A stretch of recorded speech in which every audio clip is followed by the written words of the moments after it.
আর কোনো সারা শব্দ নাই। আল্লাহর নবীর বিটি বলেন আমি মার মুখের দিকে তাকে দেখলাম, মুখ দিয়ে বাপ যে আপনার ফেফড়া উঠতে লাগলো। একেবারে যায় যা অবস্থায় মনে হয় আমার মা আর পৃথিবীর বুকে বেঁচে থাকবে না।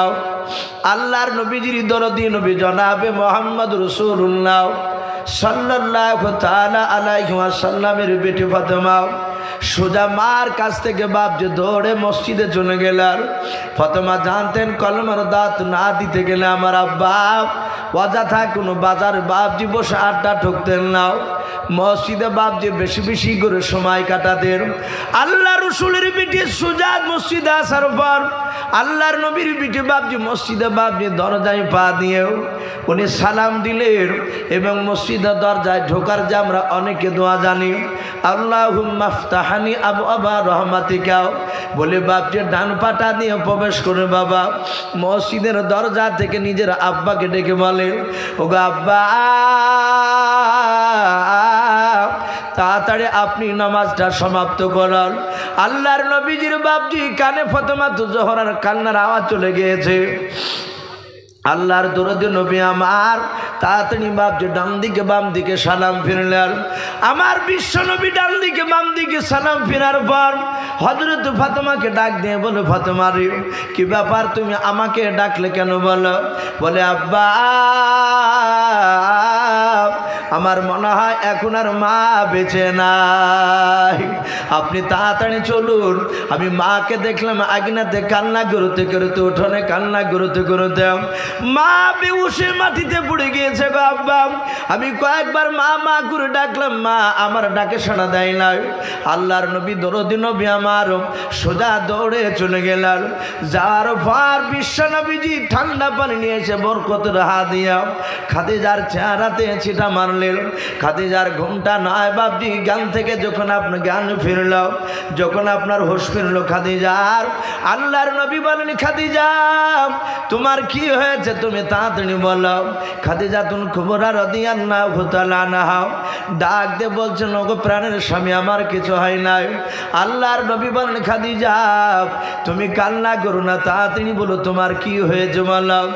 হযরতে খাদিজা বিশ্ব নবীর হাত দুখানা জোড়ে ধরে আল্লাহর নবীর কাছে বাপজি আরো হাওমা করে কেঁদে উঠলেন। আল্লাহর নবী বলেন, খাদিজা তুমি কান্না করো না, আমি পয়গম্বর রাসূল চলে এসেছি। বলো বলো খাদিজা তোমার কি হয়েছে, কেন কাঁদতে কাঁদতে বেহুশ হয়েছিলে বলো। খাদিজাতুল কুবরা রাদিয়াল্লাহু তাআলা আনহা ডাক দিয়ে বলছেন, নবী ওই কবরে চিন্তা করতে করতে আমি বেহুশ হয়ে গিয়েছিলাম।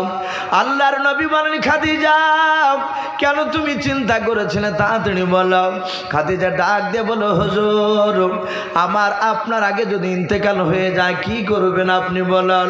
আমার বিশ্ব নবী বলেন, ওরে খাদিজা শুনে নাও, আমার আগে যে তোমার ইন্তেকাল হবে এটা আমি জানি না, আমি বলতে পারবো না।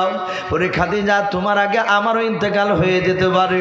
খাদিজাতুল কুবরা ডাক দিয়ে বলো, হুজুর যদি আপনার আগে যদি আমার ইন্তেকাল হয়ে যায় আপনি কি করবেন বলেন।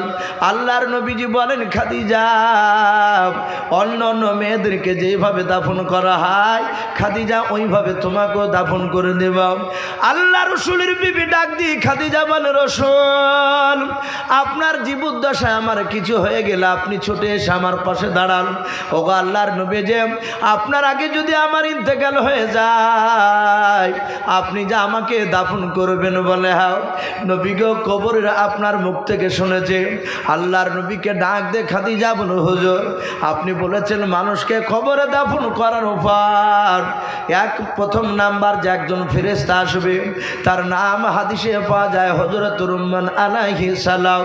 ওই ফেরেশতা মাইয়াতের কাছে এসে বলবে, বান্দা যদি মেয়ে ছেলে হয় তাহলে বলবে, ওগো বান্দে তাড়াতাড়ি তোমার ভালো মন্দ যা করেছে জীবনে সব তুমি লিখাও, তোমার আমল নামাখানা লিখো। খাদিজা কাঁদতে কাঁদতে বলল, হুজুর আপনার মুখে শুনেছি ওই ফেরেশতা যখন মাইয়াতকে বলবে, মাইয়াত ডাক দিয়ে বলবে, ওগো আল্লাহর ফেরেশতা শুনে নাও, আমি লিখতে পারবো না, আমার কাছে কলম নাই, আমার কাছে কাগজ নাই। বিশ্বনবী বলেন, ওগো খাদিজা আমি বলেছি সেইগুলো তোমার মনে আছে বলে। হ্যাঁ। খাদিজা বলো, হুজুর ওই রুম্মান ফেরেশতা বলবে ভাই তোমার যে হাতে 5টা আঙুল রয়েছে, বলে হ্যাঁ, এই আঙুলগুলো কলমে পরিণত হয়ে যাবে। এই বান্দা তোমার সামনেকার কবরের মাটিটাও কাগজে পরিণত হয়ে যাবে, তুমি শুধু একটু ইশারা করো, কয়েক সেকেন্ডের মধ্যে তার ভালো মতো জীবনের সব বাবজিগুলো লেখা হয়ে যাবে। রহমান ফেরেশতা ছোট্ট একটা কাটা কানে গলায় ঝুলে দিয়া চলে যাবে। খাদিজা ডাক দিয়ে বলো হুজুর, তারপরে শুনেছি মানুষ মাটি দিয়ে আড়াই দাও, কোনো মুফাসসিরিন কেরাম লিখেছেন 40 ধাপ মাটি দিয়ে মানুষ যখন কবর থেকে বাড়ির দিকে রওনা নিয়ে নেয়, ওই সময় নবী বলেছেন 2টো ফেরেশতা আসবে। একজন ফেরেশতার নাম হযরতে মুনকার আলাইহিস সালাম, দ্বিতীয় ফেরেশতার নাম নাকির আলাইহিস সালাম। এরা দুজনে আসার পর 3টা প্রশ্ন করবে। ওগো আল্লাহর নবী, আপনার বিবি খাদিজার কাছে যদি ওই 3টা প্রশ্ন করা হয়, ফেরেশতা এসে যদি প্রশ্ন করে, আপনার বিবি খাদিজা যদি উত্তর দিতে না পারে নবী, ওই ফেরেশতারা চিনতে পারবে না আমি বিশ্ব নবীজির অর্ধাঙ্গিনী বিবি খাদিজা। ও নবী, ওরা চিনতে না পারলে জাহান্নামের দরজা খুলে দিয়ে চলে যাবে। নবী গো, জাহান্নামের আগুন আমি সহ্য করতে পারবো না, তাই কবরের দিকে চিন্তা করতে করতে আমি বেহুশ হয়ে গিয়েছিলাম। বিশ্বনবী বলেন খাদিজা, আমি দেখেছি তুমি যে আমাকে ভালোবাসো, খোদার কসম করে বলি কোন ফেরেশতা তোমার সাথে বেয়াদবি করবে না। বলুন সুবহানাল্লাহ। খাদিজা কান্না বন্ধ করো, কিন্তু খাদিজা কান্না বন্ধ করে নাই। লাস্টে খাদিজা কয়েকটা শর্ত লাগিয়েছিল রাসূলুল্লাহকে।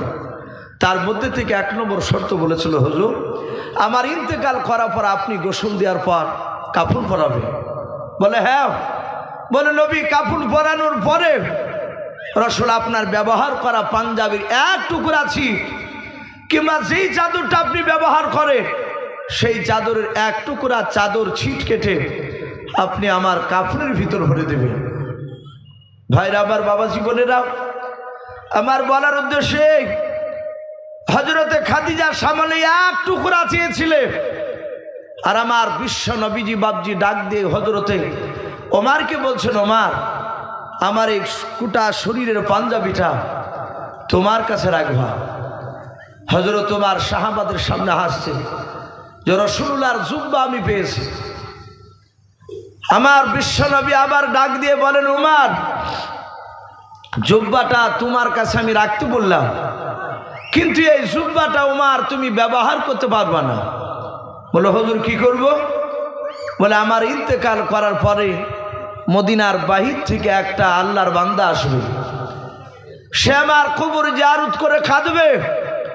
সেই ব্যক্তির নাম হবে ওয়াইস করুণী রহমাতুল্লাহ আলাইহি। ওই ব্যক্তির খোঁজ পেলে আমার জুব্বাটা তোমার কাছে যে আমানত স্বরূপ থাকবে, এই জুব্বাটা ওয়াইস করুণীকে বলবা সে যেন ব্যবহার করে। বলুন আলহামদুলিল্লাহ। আমার বিশ্ব নবী বলেন, ওমর ওয়াইস করুণীর কাছে একটু দোয়া দেবা। আমরা জানি ওয়াইস করুণী আর উমর ফারুক বাবজি এক নয়। ওয়াইস করুণী উনি একজন আল্লাহর ওলি ছিলেন। রাসূলুল্লাহকে চামড়ার চোখে বাস্তবে তিনি দেখেন নাই, কিন্তু ওনার জীবনীতে এসেছে নবীজির জীবদ্দশায় ওয়াইস করুণী বেঁচে ছিলেন। তাহলে ওয়াইস করুণী বাবজি রাসূলুল্লাহর সাহাবার উমরের কাছ থেকে জুব্বা পাচ্ছে কেন? ওলামে কেরাম লিখেছেন ওয়াইস করুণী তার বাপ মার খিদমত করার কারণে আল্লাহ তার মাকাম মর্যাদায় এত উঁচু করে দিয়েছে যে রাসূলুল্লাহর জুব্বার ইশারা পেয়েছে। বলুন আলহামদুলিল্লাহ। এত বাপ মাকে খিদমত করেছিলেন। আজ তো খিদমত করাতে আস্তে আস্তে বাপজি সন্তানের পক্ষে বাপের জন্য একেবারে হারামের কাছাকাছি হয়ে যাচ্ছে। অনেক যারা টাকা পয়সাওয়ালা লোক তারা তো বাপ মার খিদমত থেকে একেবারে বঞ্চিত হয়ে যাচ্ছে। কিছু মনে করবেন না, টাকা হয়ে গেলেই বলছে আর গ্রামে থাকলে ছেলে মেয়ে মানুষ করা যাবে না বলে শহরে চলে যাচ্ছে বাজারে। আর বাজারে যখন যাচ্ছে দেখবেন ছেলে মেয়ে বিবি নিয়ে যাচ্ছে, কিন্তু বাপ মাকে নিয়ে যায় না। সে বাপ মা থাকে মাঠে খাটা ছেলেটার কাছে, গরিব মানুষ। ওই ভদ্রলোক সে বেটা গিয়েছে, দেখা যাবে ঈদে ঈদে কুটুমের মতো বেড়াতে আসবে, কিন্তু বাপজি এই যে চলে যাচ্ছে, এরা ভালো কাজ করছে না। বাপ মার খিদমত থেকে বঞ্চিত হয়ে যাচ্ছে, সে যত বড়ই আল্লাহওয়ালা দেখায়।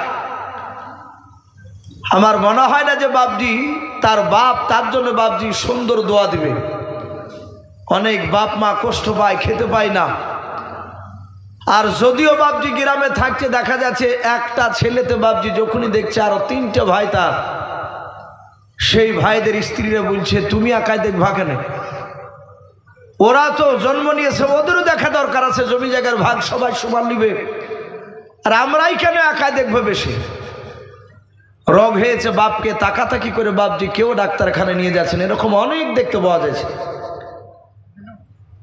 হযরতে বিশ্বনবী ওমরকে বললেন সে ওয়াইশ কুরনি কি দিবা? আল্লাহ রসুলের জামানায় সে তার বাপ মার খিদমত করেছিল। ভাই ওমর ওয়াইশ কুরনির কাছে দোয়া চাইলে, আমরা দোয়া মানুষের কাছে চাই, চাচা মাস্টারমশাই ইমাম সাহেব দোয়া করে, সব সময় যে হাত তুলে দোয়া করতে হবে তার কোনো মানে নেই। আমরা অনেক সময় দোয়া চাইলে বলি ফি আমানিল্লাহ, বলি না আরবিতে কথাটা? এটাও যদি মানুষের না জানা থাকে এতটুকু বলি যে আল্লাহ তোকে বড় করুক, ভালো করুক, আল্লাহ তোকে হেফাজত করুক, এগুলো সব দোয়া, এগুলোকে দোয়া বলা হয়। হ্যাঁ, কিন্তু ফি আমানিল্লাহ শব্দটা বলে বেশি নাকি ভাবে, এটা আরবি ভাষা, এটা রাসূলুল্লাহর জবানের কথা।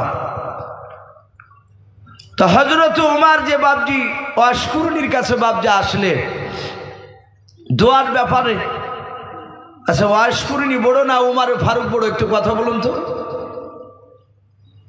অনেকে চিন্তা পড়ে গেছে, ওয়াইশ কুরনির মতো বাপজি হাজার হাজার ওয়াইশ কুরনি একদিকে যদি হয় ওমরের সমতুল্য হবে না। বলুন আলহামদুলিল্লাহ। ওমর এত বড় দামি সাহাবা, আমার বিশ্বনবী বলে যে আমার পরে আর নবী রসুল আসবে না। আল্লাহ কোরআনে রসুলকে পাঠিয়ে দিয়ে বলেছেন খাতামান নবিয়্যিন, আমি নবুয়তের দরজায় তালা মেরে দিয়েছি, কিয়ামত পর্যন্ত আর নবী আসবে না। কিন্তু নবী বলেছেন আমার পরে যদি আল্লাহ কাউকে নবী রসুল করে দিতে পাঠাতে, নবী বলছেন আমার সাহাবার মধ্যে থেকে হযরত ওমর তিনি নবী রসুল হওয়ার যোগ্য ছিলেন। বলুন আলহামদুলিল্লাহ। আমার বিশ্বনবী ওমরের নাম করলেন। আচ্ছা বলেন, ওমরের চেয়েও কি আবু বকর দামি সাহাবা ছিলেন না?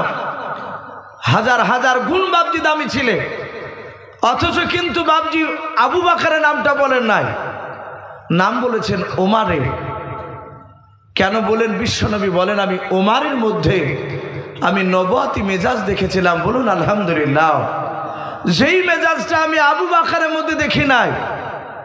ভাইরা আমার, বাবা জীবনেরাও, হযরত ওমর ফারুক রাদিয়াল্লাহু তাআলা আনহুর মধ্যে নবুয়তি মেজাজ, অনেক কথা বাপজি এসেছে, কেতাবে লিখেছে হযরত ওমর অর্ধেকটা পৃথিবীর একাই বাদশা ছিলেন। বলুন আলহামদুলিল্লাহ। গোটা পৃথিবীর মধ্যে অর্ধেকটা পৃথিবীর বাদশা। এ ওমর যেদিন বাপজি বাদশাহী পেলে মসজিদে নববীতে বাপজি সেখানে দাঁড়িয়ে শপথ গ্রহণ করেছিলেন।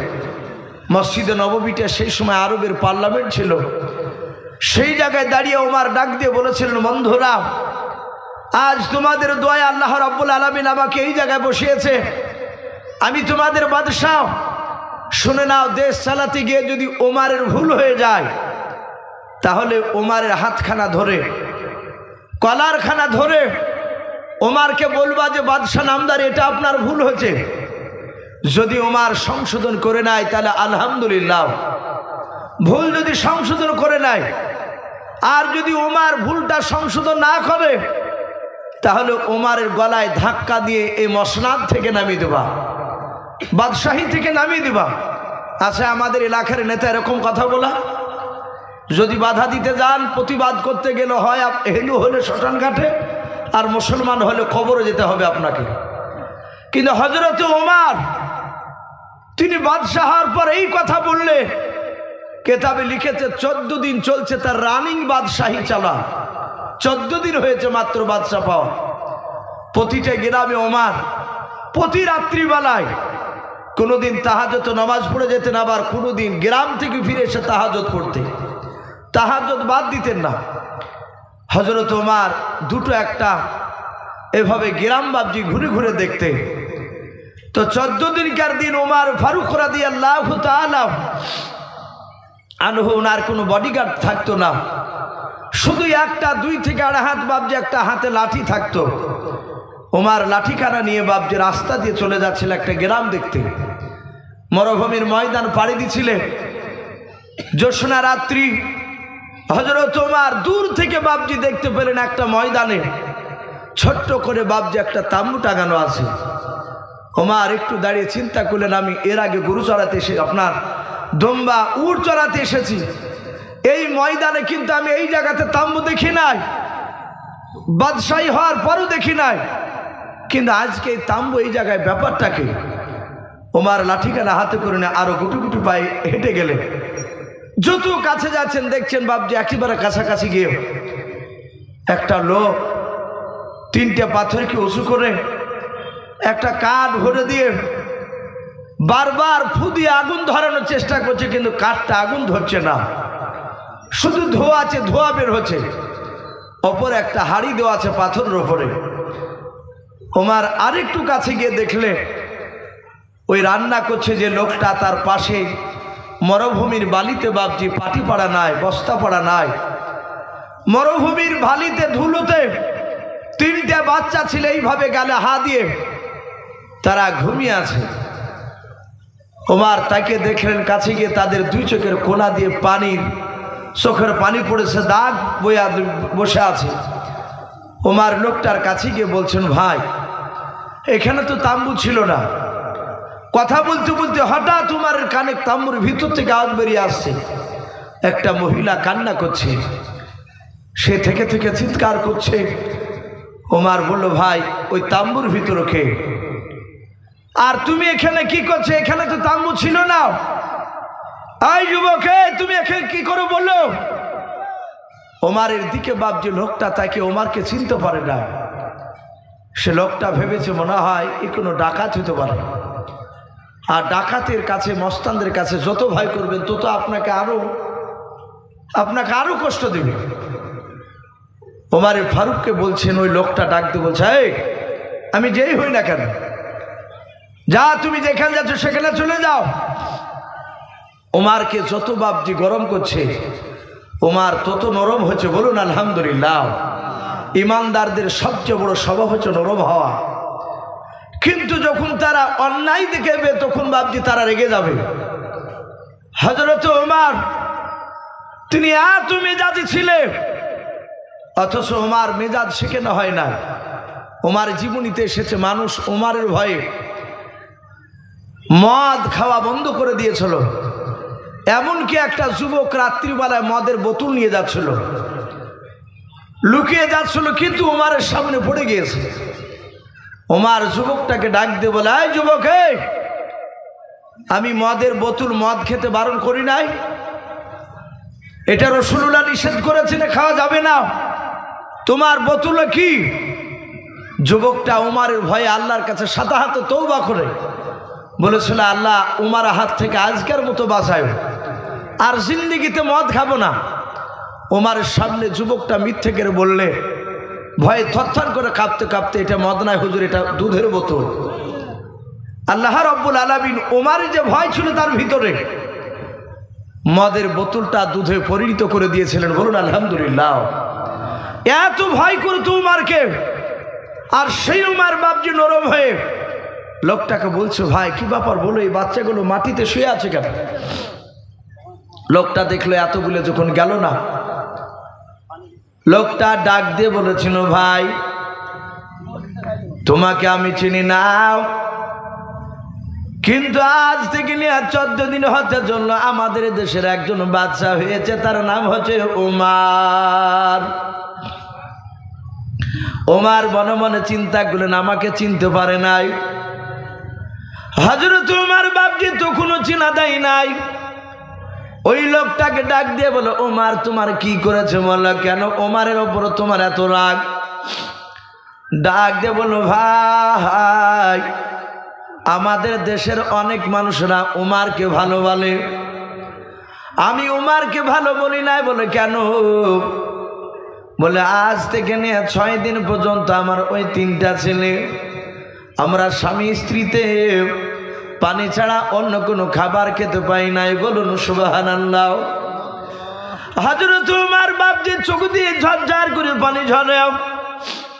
ওমর মনে মনে চিন্তা করেছেন, আল্লাহ শুধু তোমার এই বান্দা কিয়ামতের ময়দানে যেদিন কোটি কোটি মানুষের সমাগম হবে, সেই দিন যদি একটিবার যদি বলে দেয়, আল্লাহ তোমার ওমর আমাদেরকে যে বাদশা বানিয়েছিল, ওমর জনগণের হক আদায় করতে পারে নাই, আমার খোঁজ নাই নাই, এতটুকু কথা বললে ওমর বলছেন আমি জান্নাত যেতে পারবো না, জাহান্নামে চলে যেতে হবে। হযরত ওমর বললেন, ভাই শুনে নাও, ওমর বাদশাহ হয়তো তোমাদের কাছে অন্য দেশ খোঁজ করতে গিয়ে তোমাদের দিকে খোঁজ নিতে পারে নাই। বলে ভাই আমার 6 দিন ধরে ছেলেরা খেতে পায় নাই। ছেলেরা ডাক দিয়ে বলে, আব্বা আপনি আমাদেরকে নিয়ে চলুন ওমরের দরবারে, বাদশার দরবারে, আমরা ক্ষুধার্ত অবস্থা আছে, আপনাকে নিয়ে যখন বাদশার কাছে খাবার চাইব, আব্বা আমাদেরকে দেখে বাদশার একটু রহম হবে। ও ভাই আমি তোমাকে চিনি না, শুনে নাও, আমার বিবি যে কান্না করেছে তাম্বুর ভিতর থেকে, বলে হ্যাঁ আমার বেবের পেটে বাচ্চা রয়েছে। আমার বিবি সন্তানের কান্না দেখে থাকতে না পেরে বলল, ওগো প্রাণের স্বামী শুনে নাও, আমি সন্তানের জন্য আমি সব কিছু করতে পারবো। আমার ছেলেরা তোমার সাথে হেঁটে যাবে, আমি তার জন্ম দক্ষিণে মা বাড়িতে বসে থাকবো, এটা হতে পারে না। ও প্রাণের স্বামী আমিও যাব আপনাদের সঙ্গে। ও ভাই আস্তে আস্তে এখানে সন্ধ্যা লেগে গেল, তাম্বু টাঙিয়েছি, হঠাৎ করে বিবির প্রসব বেদনা শুরু হয়েছে, বিবির পেটে ব্যথা শুরু হয়েছে, বাচ্চা হবে। ভাই এখানে একটা নারীর দরকার, কিন্তু নারী তো দ্বিতীয় কেউ নাই আমার বিবি ছাড়াও। আর এই সন্তানরা বারবার বলে, আব্বা খাবার খেতে দাও, আর ক্ষুধার তাড়নায় থাকতে পারি নাই। ওগো আমার ভাই, তাই আমি হাঁড়িতে পানি দিয়েছি আর কিছু পাথর ভরে দিয়েছি, ভেজা কাঠ ইচ্ছাকৃত নিয়ে এসেছে যেন আগুন না ধরে। আমি বারবার ফু দিচ্ছি আর ধোঁয়া উঠছে। ছেলেরা তাকে থাকতে থাকতে থাকতে তারা নিদ্রায় চলে গেল। ওগো ভাই ঘুম থেকে উঠে আবার ক্ষুধার তাড়নায় কান্না করবে। তাই বাদশাহ ওমর যদি খোঁজ নিত তাহলে আমাদের ছেলেগুলো কষ্ট পেত না। ওমর ভালো লোক নাই। ওমর বলো, ভাই রে ওমর সত্যি অন্যায় করেছে, শুনে নাও ভাই, আমি যদি তোমার কোনো উপকার করতে পারি একটু চেষ্টা করে দেখে। বলো ভাই বাদশাহ তো উপকার করতে পারে না, তুমি আবার করবা, বলে চেষ্টা করে দেখে। হযরত ওমর তাড়াহুড়া করে বাপজি চলে আসলেন। আসার পর তার প্রাণের বিবি ডাক দিয়ে বলো, স্বামী গো আপনার চেহারা এত চিন্তিত কেন দেখা যায়? বললেন হযরত ওমর সারা পৃথিবীর মধ্যে অর্ধেকটা পৃথিবীর বাপজি একাই বাদশাহ। উনি ডাক দিয়ে বললেন, ওগো বিবি শুনে নাও, তুমি কি জান্নাত নিতে চাও? বলুন সুবহানাল্লাহ। বলে বিবি তুমি জান্নাত নিতে চাও? সাথে হাতে বললে, হ্যাঁ আমি জান্নাত নিতে চাই। বলে জান্নাত যদি নিতে চাও তাহলে তাড়াতাড়ি কিছু পুরানো কাপড়, ছিঁড়া কাপড় পুটলার আকারে বেঁধে নাও। সাথে হাতে ওমরের বিবি কয়েকটা কাপড় বাপজি বেঁধে নিল। বলে মরুভূমির ময়দানে তোমার একটা বোন কষ্ট পাচ্ছে প্রসব বেদনায়, তার খিদমত করতে তোমাকে যাওয়া লাগবে। সারা পৃথিবীর অর্ধেকটা পৃথিবীর বাদশার বিবি, আমাদের সামান্য বাপ যে একটা মিম্বারের পদ পেয়ে গেল, কিছু মনে করবে না, কিছু আছে এরকমও শোনা গিয়েছে। ছেলেকে ডিম দিছে বলে আমার ছেলে জোড়া ডিম না হলে খাই না। ওর বিবিকে ডাকলে তো পাত্তাই পাওয়া যাবে না। সারা পৃথিবীর অর্ধেকটা পৃথিবীর একাই বাদশাহ ওমর। আর সেই উমারের বিবি ডাক দিয়ে বলছেন, স্বামী আমি রেডি, চলুন আমি জান্নাত নিতে চাই। কোন বোনটার খিদমত করা লাগবে আমি এক্ষুনি প্রস্তুত হয়ে আছি, আমি রেডি হয়ে গেছি, চলো। ওমর বলল, বিবি তুমি এখানে দাঁড়াও, আমি ঘর থেকে আসি বাইতুল মাল থেকে। হযরত ওমর বাইতুল মালে গিয়ে একটা বস্তাতে খুরমা, ঘি, কেউ বলেছে জবের বাবজি আটাও, হযরত ওমর এক বস্তা ভরে নিয়েছে। বস্তাটা ভারী হয়ে গেছে, ওমর একাই উঠাতে পারছে না। ওমরের বাবজি একটা খাদিম ছিল, কেতাবে এসেছে হাদিসে, তার নাম ছিল আসলাম রাদিয়াল্লাহু তাআলা আনহু। আসলাম শুধু ওমরেরই খিদমত করতেন, তার সাথে হাতে থাকতেন। হযরত আসলাম দেখছেন বস্তাটা হুজুর বাদশাহ আমিরুল মুমিনিন তোলার চেষ্টা করছে, পারছে না একা। ওমরের বস্তা তোলা দেখে এসে বলছেন, হুজুর আল্লাহ আমাকে আপনার খিদমত করার জন্য পাঠিয়েছে, আর আপনি আমাকে বাদ দিয়ে এই বস্তা কেন তুলছেন বলো। ওমর ডাক দিয়ে বলেছিল, আসলাম এই বস্তা তোমার মাথায় নেওয়া যাবে না রে আসলাম, এই বস্তাটা আজকে আমার মাথায় তুলে দাও, বলুন সুবহানাল্লাহ। হযরত আসলাম ওমরের চেহারা দেখে বাপজি ঝরঝর করে চোখ দিয়ে পানি ঝরায়। উনি কান্না করতেছেন, আসলাম এত বড় মেজাজে সাহাবা, এত বড় মেজাজে সাহাবা, আজ নিজের বাপজি বস্তা বাইতুল মাল থেকে বাপজি প্রজার কাছে নিয়ে যাবে।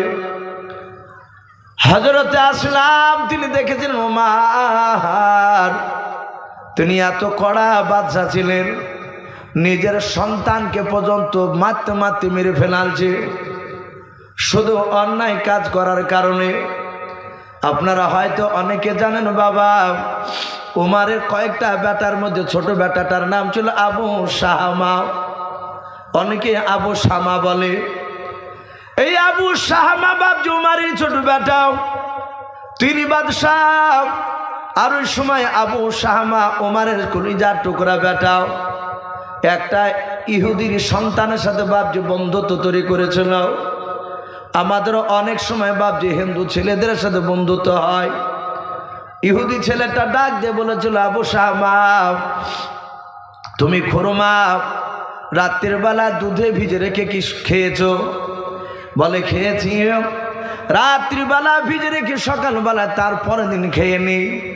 বলে শুনে নাও, 4-5 দিন পর কি খেয়েছো ভিজে রেখে? বলে নাও।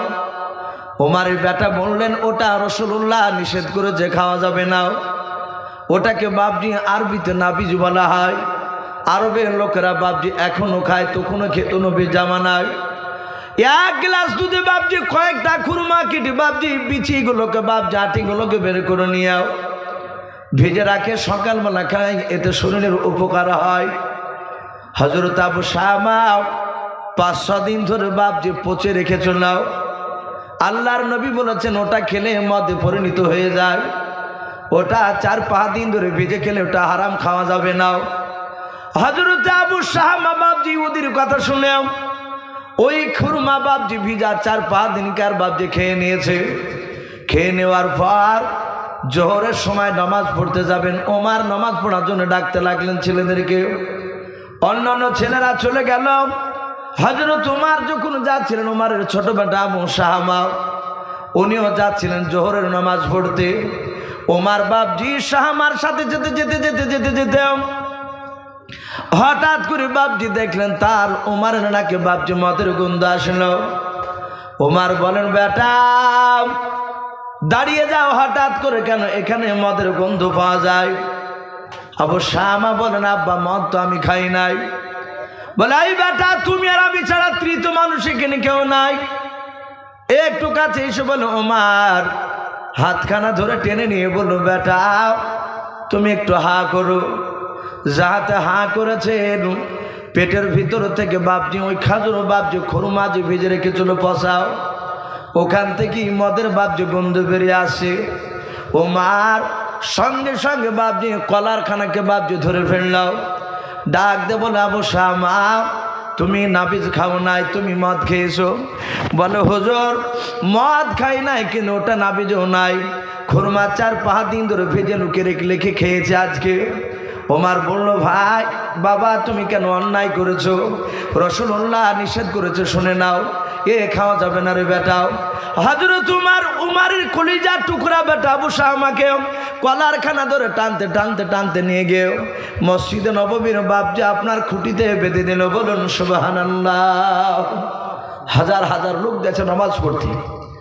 ওরা জানতেন যে এই খুঁটিয়াতে যে বাধা থাকবে তার বড় ধরনের বিচার হবে। ছোটখাটো সে অন্যায় করে নাই। বাদশাহ ওমর নামাজ পড়ে বললেন, সকলে বসে যাও। অনেক লম্বা ঘটনা আছে। হযরত ওমর নিজে হাতে কলিজা টুকরা বেটাকে চাবুক মারতে মারতে মেরে ফেলাছিলেন। কোরআন সুন্নাতের দিকে বিচার করেছিলেন। সেই ওমরের বাপজি এই মেজাজ দেখছেন তিনি নরম, একাই বস্তাটা তোলার চেষ্টা করছে। আসলাম বলছেন, হুজুর আমাকে দেন, আপনাকে দিলে এটা বেয়াদবি হবে আমার। ওমর বলছেন, আসলাম তুমি কি যা চাও যে তোমার বাদশাহ জান্নাতে না যায়? আসলাম বলছেন, হুজুর আমি এটা অবশ্যই চাই যে আপনি জান্নাতে যান। আপনি জান্নাতে না যান এটা কেন আমি চাইবো? আপনি জান্নাতে চান ওটাই চাইবো আমি। বলে, ওটাই যদি চাও তাহলে এই বস্তা আজ আমার মাথায় দিয়ে দাও, এবং তুমি আমার সঙ্গে যেতে পারবে না। আজকে আমরা স্বামী স্ত্রীতে দুজনায় যাব। হযরত ওমর বস্তা মাথায় করে নিয়ে ছুটতে শুরু করলে। যারা পেপার পত্রিকা পড়েন দেখবে আমরা উমারেদের এই সব জীবনী বাব হাদিসে পড়েছি। আফগানিস্তানে যিনি বাদশাহ বর্তমান, ওমরের সুন্নাতকে জিন্দা করছে। বলুন আলহামদুলিল্লাহ। একেবারে গরিবদের বাড়ি থেকে ওই আফগানিস্তানে যিনি প্রেসিডেন্ট বাদশাহ, উনি মাল গাড়িতে নিয়ে গিয়ে নিজে মাথায় করে নিয়ে তার বাড়িতে পৌঁছে দিচ্ছে। বলুন আলহামদুলিল্লাহ। তার প্রজারা ডাক দিয়ে বলছে যে হুজুর আপনি আমাদেরকে দেন। বলে, না, এটা ওমর করেছিলেন, এগুলো রাসূলুল্লাহ করতেন। বলুন আলহামদুলিল্লাহ। আমি ওদের সুন্নাত জিন্দা করছি। মেদিনীপুরে বাকিবুল্লাহ সাহেব দামাত বারকাতুহুম আলিয়া, আজিজুল হক কাশ্মীর সাহেবের ছেলে, বিখ্যাত বড় আলেম গোটা পশ্চিম বাংলার মধ্যে। উনি আমার উস্তাদ। উনি পোস্ট করেছিলেন, আমরা সাহাবাকে দেখে নাই, কিন্তু সাহাবার আমল আমরা ওই আফগানিস্তানের বাদশার দেখলাম। হযরত ওমর ছুটে গিয়ে হাড়ির পানিটাকে ফেলে দিয়ে নতুন করে পানি দিয়ে সেখানে বাপজি খেজুর, ঘি, আটা দিয়ে ওমর ফুদিয়েছেন। আর ওমরের মুখের দাড়ির পাশ দিয়ে বাপজি ধোয়া বের হয়েছে। আগুন ধরে গেল। লোকটা বলছেন, ভাই ওমরকে বাদশা না করে তোমার বাদশা হওয়া দরকার ছিল। কেন ওমরকে করেছিল? ওমর কিছু বলে নাই। খাবার রান্না হয়ে গেল। বাচ্চা তিনটে ছেলেকে ডাকলেন ওমর, নিজে হাতে ওমর খাওয়ালে। খাওয়ানোর পর বলছেন, ওগো ভাই কিছু যদি মনে না করো, তোমার ছেলে তিনটে কিনে আমি এখানে একটু খেলাধুলা করব। ওমর চিন্তা করে যেই ছেলে গেল খাবারের জন্য কেঁদেছে, এই কান্নার এই চোখ দিয়ে পানি পড়া বন্ধ করে দিয়ে আমি ওই মুখ দিয়ে হাসিবে দেখতে চাই। বলুন আলহামদুলিল্লাহ। নাহলে কিয়ামতের ময়দানে পাকড়া হতে হবে। হযরত ওমর তিনটা ছেলে নিয়ে বাপজি খেলা করছে, ছোঁয়াছুঁই খেলছে। লোকটা বলছেন, আমি তাকে দেখে দেখলাম কোনো আমার সন্তান ওই উমারের পেছন দিকের পাঞ্জাবি ধরে টানছে, কোনো সময় হাতখানা ধরতে গিয়ে দাড়িখানা ধরে ফেলছে। ওমর মুচকে মুচকে হাসছে, তিনটা বাচ্চা ছিল হাসছে। খেলা করতে করতে হঠাৎ করে তাম্বুর ভিতর থেকে বাদশাহ ওমর তার স্ত্রী বাপজে ডাকছে, ওগো আমিরুল মুমিনিন বাদশাহ, ও বাদশাহ নামদার। যাহাতে বাদশাহ বলে ডেকেছে। আর ওই লোকটা প্রথম যে বাপজি তাম্বু টেঙ্গেছিল, ও ডান দিকে বাম দিকে সামনে চারিদিকে তাকাচ্ছে, এখানে তো উমার বাদশাহ নেই, এখানে তো ওই লোকটা আছে আর আমি আছি, কিন্তু ভিতর থেকে কাকে বাদশাহ বলে ডাকে। আবার তৃতীয়বার ডাক দিয়েছে, গো আমিরুল মুমিনিন বাদশাহ, আপনার বন্ধুকে জানিয়ে দেন আপনার বন্ধুর বিবির বেটা সন্তান হয়েছে। বলুন আলহামদুলিল্লাহ। হযরত ওমর মুচকে মুচকে হাসছেন আর বলছেন, বন্ধু আমার বিবি তাম্বুর ভিতর থেকে ডেকেছে আমাকে, তোমার বিবির বেটা সন্তান হয়েছে। লোকটা অবাক, প্রসঙ্গগুলো খাড়া হয়ে গিয়েছে। ওই লোকটা উমারের চেহারার দিকে চেয়ে বলছেন, হুজুর আপনি সেই উমার? ওমর বলছেন, ভাই আমি সেই উমার। সাতাহাত বাপজি উমারের পা দুখানা জোরে ধরে বলছে, হুজুর সত্যি আপনি বাদশারই যোগ্য, বলুন আলহামদুলিল্লাহ। আলহামদুলিল্লাহ। ওমার কাঁদতে কাঁদতে বলেছিল, ভাই আমি অন্য দেশের প্রজাদের দিকে লক্ষ্য করতে গিয়ে তোমার কাছে আমি আসতে পারছিলাম না। আমি আজ বাড়ি থেকে তোমার দেশ খোঁজার জন্য আমি এসেছিলাম বেরিয়ে। ভাই তুমি আমাকে ক্ষমা করে দাও। বলছেন, হুজুর আপনাকে ক্ষমা না দিয়ে থাকতে পারি? আপনি এত বড় বাদশা হয়ে আপনি সাধারণ লোকের মতন বেশ ধরে আপনার বিবিকে নিয়ে এসে আমার স্ত্রীর খিদমত করালে, আমি ক্ষমা করে দিয়েছি। সাতাহাত বাপজি সেখানে ওই রাত্রিবেলাতে হযরত ওসমান গনি আর আলী রাদিয়াল্লাহু তাআলা আনহু আজমাইন এরা দুজনা চলে গেছে। এরা দুজনা বলছেন, হুজুর ওমর বাদশা কি ব্যাপার এখানে কেন? ওমর বলছেন, ভালোই হলো, তোমরা যখন এসেছো এই কাগজ একটু সহি করে দাও। আর ওই লোকটাকে বললো, তুমিও সহি করে দাও। কিয়ামতের ময়দানে যদি আল্লাহ প্রশ্ন করে, তাহলে আমি বলবো ওই মানুষটা মাফ করেছে, তার সাক্ষী আছে দুজন। তোমরা বিশ্বনবীজির দুজন জামাই, তোমরা সাক্ষী দিলে আশা করি আল্লাহ হয়তো আমাকে মাফ করে দিবে, বলুন আলহামদুলিল্লাহ। কত ভয় ছিল তাদের। আল্লাহ রসুল বলছেন, আমি এই উমারের মধ্যে নবুয়তি মেজাজ দেখেছি না, যা অন্য কার মধ্যে দেখি নাই। ভাই আমরা যাব না, আর একটা কথা বলি, ইনশাআল্লাহ আমি শেষের দিকে যাব। হযরত ওমর তিনি কত বড় দামি সাহাবা ছিলেন। কেতাবে লিখেছে ওমর আধ্যাত্মিক জগতের সম্রাট ছিল, বলুন আলহামদুলিল্লাহ। ইলমে তাসাউফের সম্রাট। তিনি কত বড় দামি ছিলেন, কেন নবী উমারের নাম করেছিলেন? এসেছে আমার বিশ্বনবী ইন্তেকাল করার পরে প্রথম বাদশা হয়েছিলেন আবু বকর। আবু বকর সিদ্দিক রাদিয়াল্লাহু তাআলা আনহু ইন্তেকাল করার পরে দ্বিতীয় বাদশা হলেন ওমর। আচ্ছা বলেন, ওমর যখন বাদশা ছিলেন তখন আমার মনে হচ্ছে না, আমরা বুঝতে পারলাম রাসূলুল্লাহ বেঁচে না, বেঁচে ছিল। নবী মদিনাতে শুয়ে আছেন জিন্দা কবরে, এটা আমাদের আকীদা। নবী কবরে পচে সরে যায়নি। এক শ্রেণীর বেদাতি আলেমরা তারা এলাকায় উঠে আমাদের বিরুদ্ধে বদনাম করে। ওলামে দেওবন্দরা নাকি বলে যে নবী মাটির সঙ্গে মিশে গেছে, বলুন আস্তাগফিরুল্লাহ। এটা আমাদের আকীদা নয়, ওগুলো মিথ্যা কথা বলে ওরাও। আমাদের আকীদা প্রতিটা নবী রাসূল তারা কবরে জিন্দা আছে, বলুন আলহামদুলিল্লাহ। এবং কবরে তারা খাবার খায়। এখানে জানি না কতজন হাজী সাহেব রয়েছে। বেগলু চাচা বলছিলেন যে বাবা আমি উমরা করে এসেছি, আমি আর তোমার চাচিমাকে নিয়ে। এই বিশ্বনবীর কবরে এখনো বাপজি মানুষ যদি সেই রকম আল্লাহওয়ালা হয়, নবীর কবরে গিয়ে সালাম যারা দেয়, আমার বিশ্বনবী কবর থেকে সালামের উত্তর দেয়, বলুন আলহামদুলিল্লাহ। এবং যারা প্রকৃতি আল্লাহওয়ালা হয় তারা নিজ কানে রাসূলুল্লাহর আওয়াজ শুনতে পায়। নদিয়া জেলার একজন বক্তা ছিলেন হাত কাটা ইমামউদ্দিন রহমাতুল্লাহ আলাইহি, তার বাম দিকের হাতটা গোটা কাটা। উনি কয়েকবার বিশ্বনবীর কবর জিয়ারত করে এসেছে। উনি বলছিলেন, খোদার কসমিকেরা বলি, আমি নবীর কবরে সালাম দিয়েছি, দেওয়ার পর নবী উত্তর দিয়েছে, আমি নিজ কানে শুনেছি। এবং রাসূলুল্লাহর সাথে কয়েকটা কথা বলেছে, কথা জোর গলা শুনলে মাত্র বলছিলেন। তিনি এত বুজুর্গ ছিলেন। আমার বিশ্বনবী বাপজি ইন্তেকাল করেছেন ওমর বাদশাহ। হযরত আলী মুর্তজা তিনি বলে ওমরের ব্যাপার যে ওমর কত বড় দামি সাহাবা ছিলেন। আমার বিশ্বনবীজির সাহাবা আলী বলে, আমি রাত্রিবেলা শুয়েছিলাম, স্বপ্নের মাধ্যমে আমি স্বপ্ন দেখছিলাম, ঘুমের ঘরে স্বপ্ন দেখলাম। আমরা অনেকে স্বপ্ন দেখি ভাই। হযরতে বিশ্বনবীর সাহাবা জামাই আলী বলে, আমি রাত্রিবেলায় ঘুমের ঘরে স্বপ্ন দেখলাম মসজিদে নববীতে ফজরের নামাজ বিশ্বনবী ইমামতি করছে, নামাজ পড়াচ্ছেন। আলী বলছেন এটা স্বপ্ন দেখছি আমি। হযরতে আলী বলেন, আমি নবীর পেছনে নামাজ পড়েছিলাম একটা দায়িত্ব নিয়ে।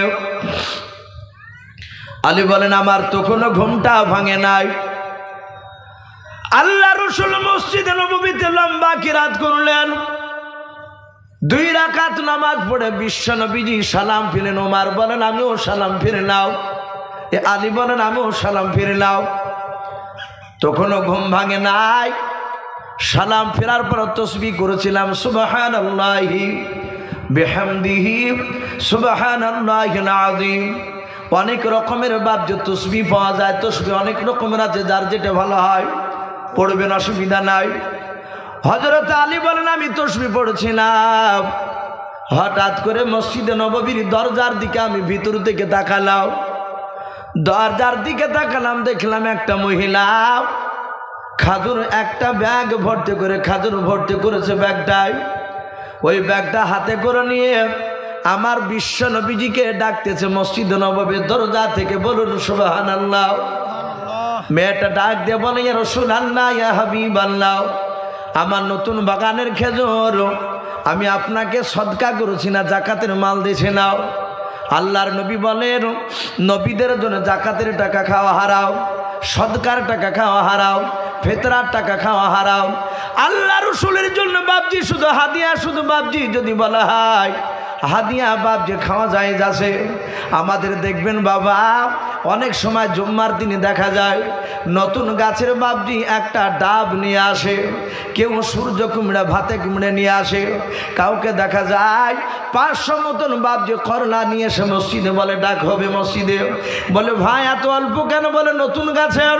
ওই মহিলাটা ডাক দিয়ে বলেন ইয়া রাসূলুল্লাহ, ইয়া হাবিবাল্লাহ, আমার নতুন বাগানের খেজুর আপনাকে আমি হাদিয়া করলাম। ওগো নবী খেজুরগুলো নেন আর আপনার সাথী ভাইদেরকে আপনিও খান, আপনার সাথী ভাইদেরকে ভাগ করে দেন। আলী বলছেন আমি তাকে দেখলাম। আমার বিশ্বনবী শোনার পর একজন সাহাবাকে বললেন ওই মেয়েটার কাছ থেকে ব্যাগটা নিয়ে এসো। হযরত আলী বলেন আমার তো কোনো ঘুম ভাঙে নাই, আমি স্বপ্নে দেখলাম